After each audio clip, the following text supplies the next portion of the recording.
We are facing a humanitarian crisis. The number of people on the street is growing at a rapid rate and with no support in place whatsoever. I mean, all of our outreaches across London are getting busier every week.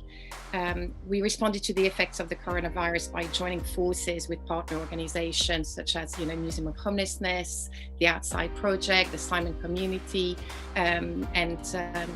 we extended our services. We formed the Homeless Task Force. We extended our services to hotels, especially in South London, and recently to vaccine centres. So, we're offering vaccine to the homeless community now.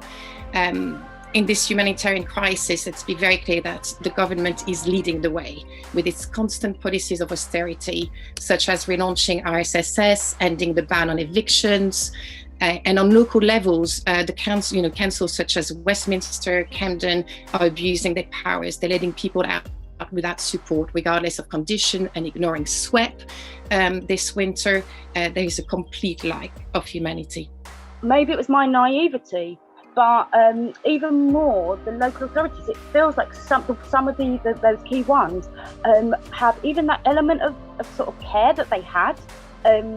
It feels that they're just kind of, I don't know, they've stripped themselves of any kind of care, and they really just have a very clear fixed agenda and don't want to connect with the sort of human issues. I mean, this week only, we met a 20-year-old woman.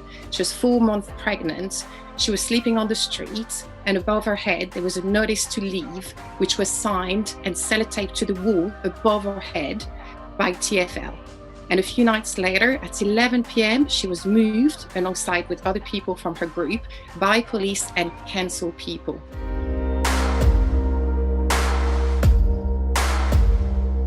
So Street's Kitchen is 7 years old now. So it was started by a few people way back then, just to provide food on the street to people who needed it. And we've just been growing since then. We started sort of Camden side and then growing all over London.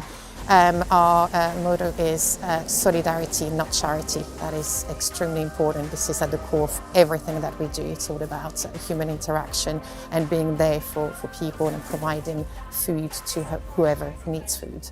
It's been a real shift in terms of, especially initially, getting used to the idea because of COVID and because of the restrictions.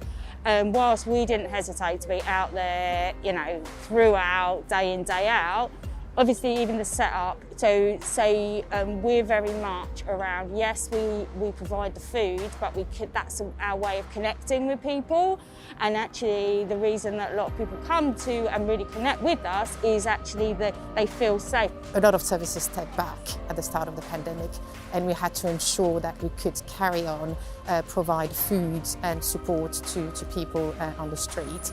And that was quite a big challenge. The first big challenge was to make sure that we had all the information in terms of health and safety to be able to carry on with providing the support that we had, to give to people.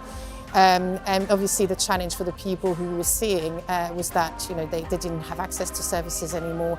All the shops were closed. There was no one else on the street. So in terms of getting access to asking for money or asking for donations, or there was nothing at all, to the point of even public toilets were closed, so there was no spaces for there to go and access public toilets. The water fountains were closed, so all this just sort of disappeared. So obviously a massive challenge. I also run an initiative, Tricky Period, which is developed out Street's Kitchen, so that's sort of connecting with women, providing period products, but also connecting them with other ways.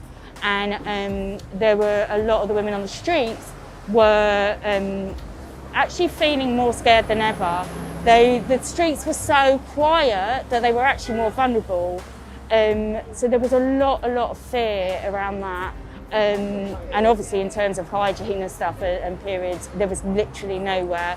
The place that we encourage women to provide products is via libraries. Libraries were shut, which also is linked to kind of people having access to internet, etc. But it was for a big period, it was like a ghost town for people. So the problems are the same as they were before the pandemic. It's housing. It's the way we we treat people, the way we offer, services to people, the way we, trust people and respect people. That's going to be the big thing.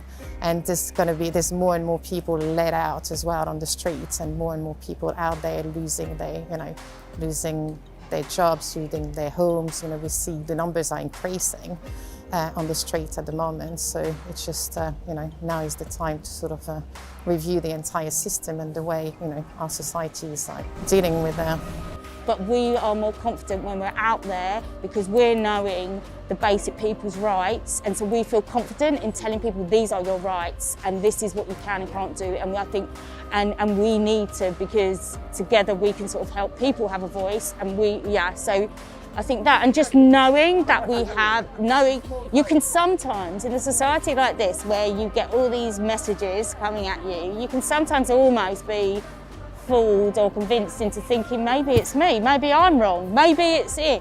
So actually having that from Liberty, where we know, they do their research, that it's not just, pie in the sky stuff, and we know we've always got the backing and can ask, and has made, I think, we can see it's really kind of armed us well to support the people we're out there supporting. So yeah, and long may it continue. This morning we've learned the passing of one of our young friends on the streets of Camden as well.